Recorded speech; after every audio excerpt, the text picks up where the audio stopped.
Rambam. We are in the book of Avodah, of divine service in the Holy Temple. Um, and we're learning the laws of offerings.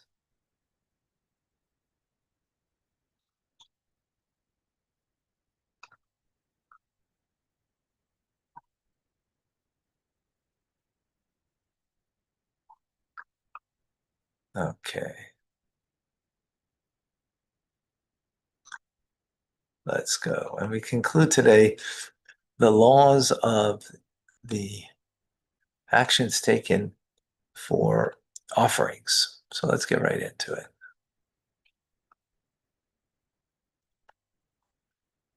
So, chapter 19, Maisa Karbonis. A person who offers a sacrifice outside the temple courtyard is not liable unless he brings a sacrificial animal to the top of the altar that he constructed outside the temple. Once um, Jerusalem was chosen as the place, the home of God, and that's where the temple would be, you're not allowed to make any other place or bring sacrifices any other place as a result. If you did, you transgress a prohibition in the Torah. But that's only, and that's what we're learning, we just said now, if you constructed an altar outside of the temple and you then brought the offering on top of the altar on this construction that is not Temple Mount, excuse me, but elsewhere. If, however, he offered it on a stone or a rock, he's exempt. But the term sacrifice implies only when an animal is offered on an altar, even if it's outside the temple, as indicated with the verse. And build an altar. Right. So in other words, you got to build something. You can't just be something that's there naturally. Right. By the way, it doesn't mean you're allowed to do that if it's like a rock and you on that rock, like is maybe like, I don't know, Stonehenge, you're gonna go on top of Stonehenge, and right. Means you have to build something. Maybe you could say that was built. Okay. He is not liable unless he offers a sacrifice to God, as is an offer to God, unless the intent is for God. Right. I guess, in other words, if the intent was, just to make clear over here, and what if your intent was for idolatry? So then you transgress the law of serving idolatry, but you don't transgress the law that says only bring your offerings to God in the temple, right? That law you didn't transgress. There you transgress a worse law that you are serving idolatry, but that's a different category of law. Okay, number two. One is liable only for offering an entity that is fit for the fire and for the altar. For example, a burnt offering that states, and I will offer a burnt offering or a sacrifice. One may infer, just as the burnt offering is fit to be offered on the fire, so too everything that is fit to be offered on the fire is one is liable for offering outside the temple courtyard, right? So it has to be something that's fit for an offering on the fire in the temple, and now you didn't do it in the temple, you did it outside of the temple, then you would be liable, right? Transgressing this prohibition. Number three, on this basis, our sages said that individuals who perform the following services outside the temple courtyard, they're liable. One who throws the blood, right? Because that's part of the offering. Yeah, right, sprinkling the blood, right? Offers on the pyre the limbs of the burnt offering. In other words, only this part, right? And the parts of the animal offered on the altar, a handful of meal, or frankincense, or incense, a meal offering of a kohen, or a meal offering within the accompanying offerings, right? Because you have meal offerings that are on their own, and you have meal offerings that accompany other offerings. Or one who pours a libation of 3 lugim of wine or of water. This is derived. How do we know that these things you are liable? You did not bring it to the entrance of the tent, meaning to offer it. Implied as any sacrifice that would be accepted within temple courtyard causes one to be liable for offering it outside of the temple. Or that's you didn't bring it to offer it. It is. But to bring it into the temple, you can do that. Of course, because that's what it's meant to do. We're talking about that when you're liable for something you did wrong. Yeah. So you can slaughter outside and you. We're not talking about,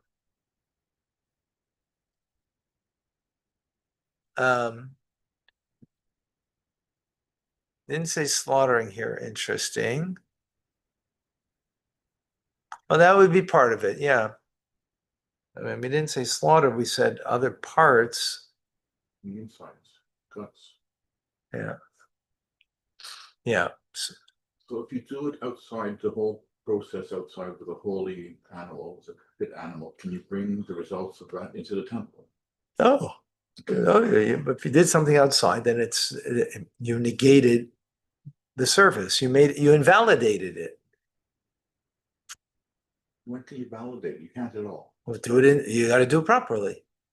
Do it inside the courtyard. There's no way to do outside the courtyard. There's no loopholes. If it's something that cannot be done outside the courtyard, then and has to be done inside the courtyard.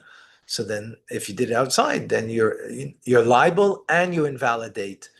I mean, those are some finer details there. Okay. Yeah. If, however, one throws the remainder of the blood of the sacrificial lamb, even the remainder of the blood of the sin offering, whose blood was offered inside the sanctuary, is exempt. Now, let's say you did right here. We're talking about the blood. So there's a part of the blood that has to go on the altar. It's not literally on the altar, but it's on the side of the altar that you splash, right? But there's a remainder of the blood. What if the remainder of the blood that should have been poured down, was a whole sewer situation happening on the bottom of the altar where the blood would flow out, right? And so you should be throwing it there, but what if you didn't? And you took it outside? You're exempt. The rationale is throwing the blood of the altar and the remaining aspect of the mitzvah is not an absolute necessity. Because it's not an absolute necessity to be part of the mitzvah. So therefore, if you didn't do it, the first sprinkling on the corners of the altar, for example, if you did that outside, if you built an altar outside and did that outside, then you're liable. But here you did that inside, but then you took the rest of the blood and you did it outside. Then since it's not a necessity of the mitzvah, therefore you're not liable. More of a tradition?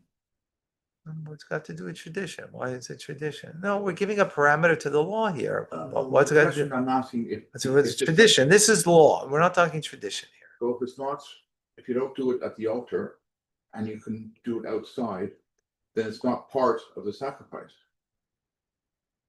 per se. Not a formal part of the sacrifice. Okay, let's go. Okay, here. Here's the altar. You brought the animal. Mm-hmm. Right? And you sprinkled what you need to sprinkle here. There's still in the container left blood. You took that container, now you took it outside for whatever reason, doesn't matter why. It's irrelevant to why. We're just giving the parameter of the law. You took that remaining blood, which is not integral to the mitzvah of sprinkling, right? It's remainder, right? And then instead of pouring it to the base of the altar where it flows out through, right? Which is not an integral part of the mitzvah, but an aspect of it, right? And you took that and now poured it outside by another altar that was made outside, whether you made it or someone else made it, irrelevant, but it was made, and you poured it there. You're not liable.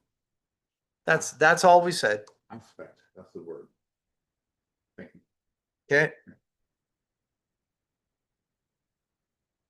Similarly, one who pours a libation of less than 3 lugim of wine or water outside the temple court is exempt, whether during Sukkot or throughout the year. since the required measure is lacking, they are not fit to be accepted within the temple.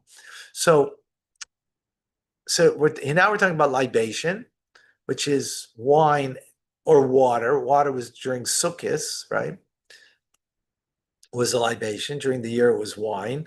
But you took outside less than the amount that if you would have done it inside, you would not have fulfilled the mitzvah, because it was too little of an amount, and you took that too little of an amount, you did it outside, you're not liable, because it's got to be similar to what would have been acceptable inside. Now you did it outside, that would make you liable. So since it's not the right amount, so you're not liable. You're not allowed to do it. It's not about whether you're allowed to do it. You're not allowed to do it. That would actually be rabbinic law, right?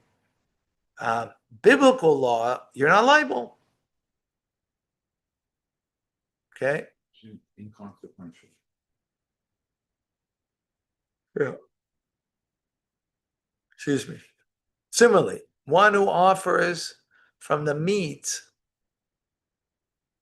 of the sin offering, that of a guilt offering, or that of a peace offering, whether of an individual community or the remainder of the meal offerings, the two breads offered on Shavuos, or the showbread outside the temple community is exempt. Why? Rationale is that all of these are fit to be eaten, not for the fires of the altar.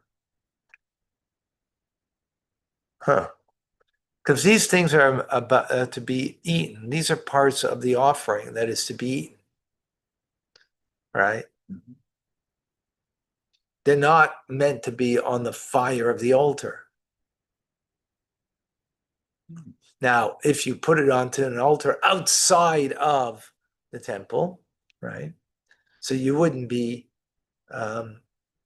liable. Again, you're not supposed to do that rabbinic law, but biblically, you're not liable because it's not meant to be on the fire, it's meant to be eaten. Okay? Yeah. Disassociation, so forth. Yeah. Okay. All right. I've got to run. We got some in. Thank you, Rabbi. Okay. Amazing. Thank you, Rabbi. God Have a bless. great day. Yes.